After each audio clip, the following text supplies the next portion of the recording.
We'll have Tom come on the show one of these days and talk about HOAs and some of those complexities. But when you have an HOA involved, you're moving line items around on your Proforma, right? Things that you would normally budget for, like most of your insurance and maintenance and things like that, are separate line items, and they mostly disappear and they get shifted into an HOA line item. It's the same effect on the numbers, but the control is different. So when we talk about community management going away from fractionalized to uniform, right, it's different, because in this case, the property manager is the boss across the board, are they not? Yeah, they're the ones calling the shots.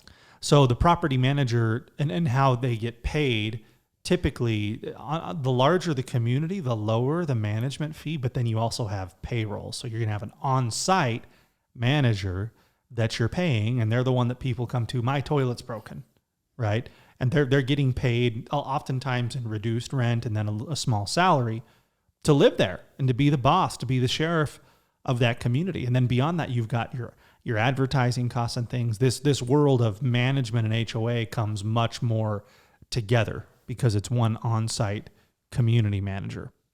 And I think that's another thing to double check, because in ours, HOA and property management are separate. They do work hand in hand, but there are a lot of times that people will say, oh, shouldn't that be the same line item? And I think it's because they think that property management and HOA are the same thing, but ours are broken out.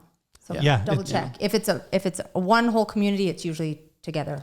And it's all in how the ownership of the community is held. Really, that is the determining factor. Yep.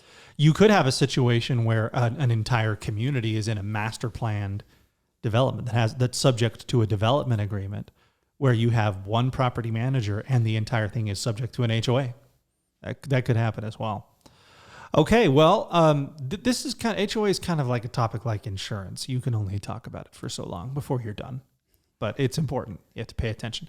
Any last words on HOA and community management? Dig in. Yeah, dig in. Don't be afraid when you see it. Don't throw up your hands. Just understand it. Look into it a little bit further. Understand what you're getting into. It's huge.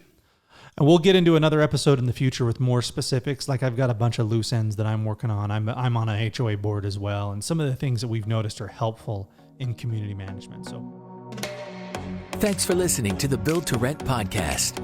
You are now just a few clicks away from joining our community of Build to Rent investors.